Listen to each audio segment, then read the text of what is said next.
kasih karunia menyertai kamu, dan damai sejahtera dari Tuhan Allah Bapa kita dan dari anaknya Tuhan Yesus Kristus.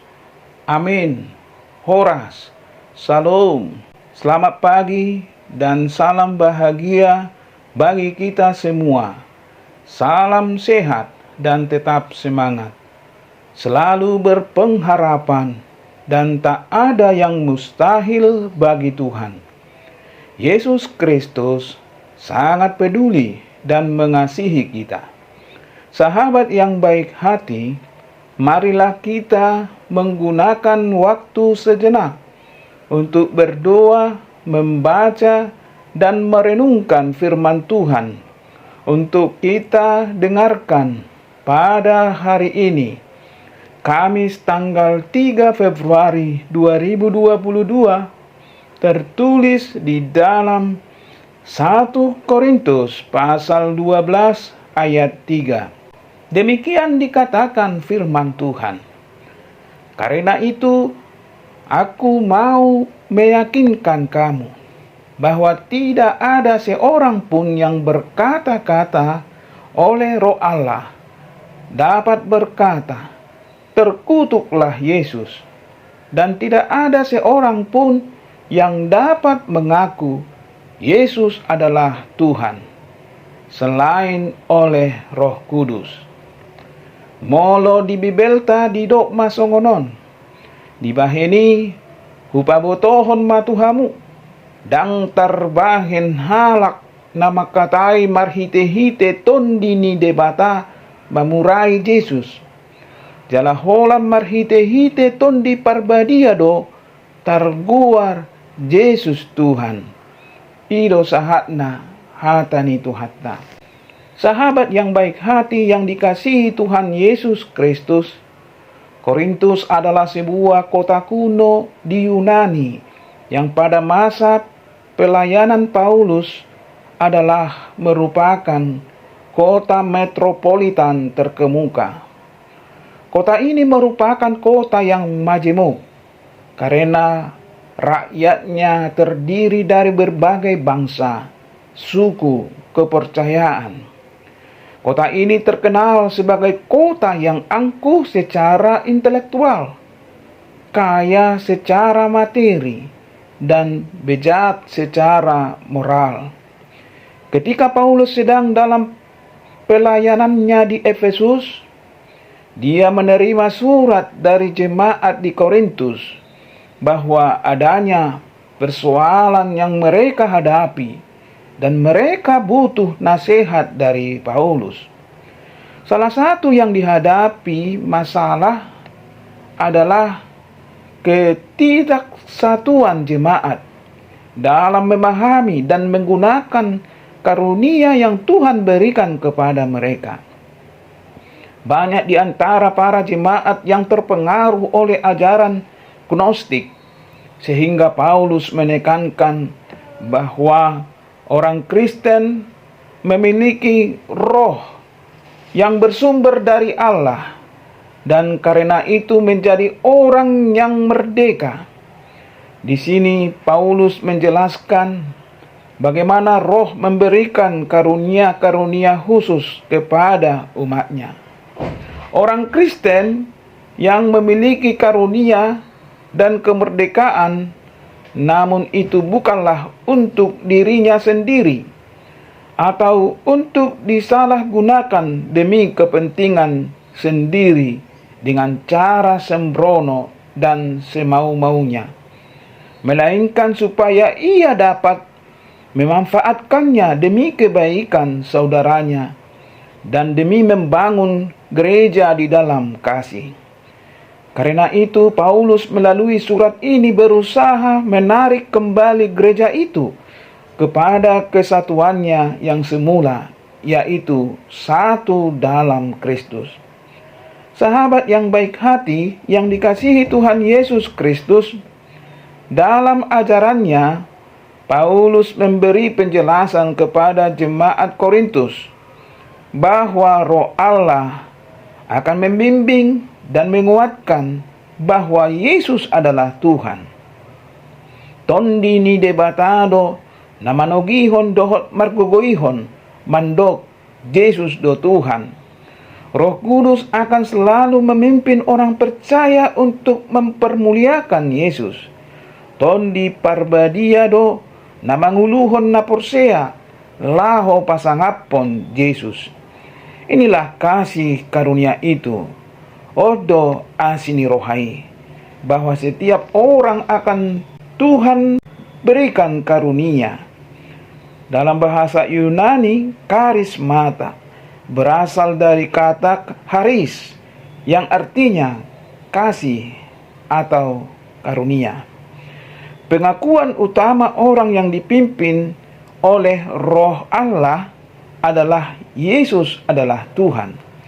Dan tidak mungkin ada orang yang dipenuhi roh namun mengutuki dan menolak Yesus. Oleh sebab itu, maka Rasul Paulus rindu dan ingin meyakinkan kita semua bahwa tidak ada seorang pun yang berkata-kata oleh Roh Kudus dapat mengutuk Yesus Kristus Tuhan kita. Bahwa pengakuan Yesus adalah Tuhan hanya bisa dilakukan oleh seorang yang dipimpin oleh Roh Kudus. Jadi, tidak ada seorang pun dan satu kuasa pun yang dapat mengaku Yesus adalah Tuhan, kecuali oleh Roh Kudus. Pertanyaannya adalah, apakah saudara percaya ketika Roh Kudus hadir di dalam hidup saudara? Maka pada saat yang sama, Dia telah memberikan karunia-Nya itu bagi saudara. Saya percaya Allah telah memberi kita minimal satu dari sekian karunia rohnya. Dan Allah memberi karunia-Nya untuk memperlengkapi kita dalam melayani Tuhan. Alkitab menggambarkan gereja atau persekutuan orang percaya sebagai tubuh. Dan tubuh itu terdiri dari banyak anggota. Kalau kita baca tulisan Rasul Paulus mengenai anggota-anggota tubuh, maka hal yang itu tidak hanya berbicara mengenai posisi atau tempat, tetapi lebih mengenai fungsi. Ada tangan, kaki, telinga, mata, hidung, kuku, dan banyak lagi bagian tubuh yang lain. Sebuah gambaran yang sangat baik untuk mengajarkan kita bahwa setiap orang percaya memiliki tempat yang khusus di dalam tubuh Kristus. Setiap orang memiliki fungsi yang khusus di dalam tubuh Kristus. Sehingga di dalam kebenaran ini tidak ada seorang pun yang dapat membuat alasan untuk sikap pasif kita di dalam hal keterlibatan dalam pelayanan. Siapapun kita, apapun latar belakang kita, sepanjang kita percaya bahwa Yesus Kristus adalah Tuhan dan Juru Selamat kita, maka sudah ada tempat bagi kita di dalam tubuh Kristus. Setiap orang percaya memiliki fungsi di dalam gerejanya. Tetapi ada orang Kristen yang menyia-nyiakan karunia roh yang ada padanya, karena mereka tidak percaya bahwa mereka sudah memilikinya, atau karena mereka tidak punya keberanian untuk menggunakannya dan memilih untuk bersikap pasif. Allah ingin setiap orang percaya yang telah diikat menjadi satu dalam tubuh Kristus dapat berfungsi sesuai dengan karunia yang sudah diberikannya kepada mereka, seperti yang dikehendakinya. Lalu, apa yang bisa kita lakukan agar dapat karunia rohani yang Allah berikan, kita dapat berfungsi di dalam tubuhnya? Ada beberapa hal yang bisa kita lakukan. Pertama, gunakanlah karunia yang ada untuk melayani Tuhan dan jadilah berkat bagi mereka yang membutuhkan. Musuh terbesar kita adalah hidup yang berpusat pada diri sendiri. Teruslah belajar menjadikan Tuhan sebagai pusat dari kehidupan kita. Maka karunia Roh di dalam hidup kita akan membuat kita berfungsi di dalam tubuhnya untuk kemuliaan namanya. 2 Timotius pasal 1 ayat 6 sampai ayat 14. Kedua, adanya karunia Allah dalam hidup kita justru harus membuat kita lebih bergantung kepada Roh Kudus. Karunia berfungsi di dalam kuasa Roh Kudus. 1 Korintus pasal 12 ayat 4, 5, 6 dan ayat 11. Ketiga, gunakanlah karunia itu di dalam kesatuan hati hanya untuk satu tujuan, yaitu membangun tubuh Kristus agar nama Tuhan Yesus dipermuliakan. 1 Korintus pasal 14 ayat 12. Sahabat yang baik hati, yang dikasihi Tuhan Yesus Kristus, temukanlah karunia saudara. Aktifkanlah karunia itu dengan memberi diri saudara untuk melayani Tuhan dan menjadi berkat bagi mereka yang membutuhkan. Gunakanlah itu untuk membangun tubuh Kristus dalam kesatuan hati dan iman, dan permuliakanlah nama Tuhan. Amin. Mari kita berdoa.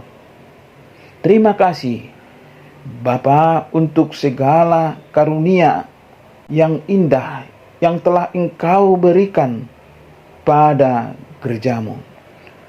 Tolong aku untuk mengerti bahwa Engkau sudah memberikannya kepadaku untuk menguatkan saudara seiman, menjadi berkat buat sesama manusia, dan menyebarkan kabar tentang kasih-Mu di tengah-tengah dunia ini.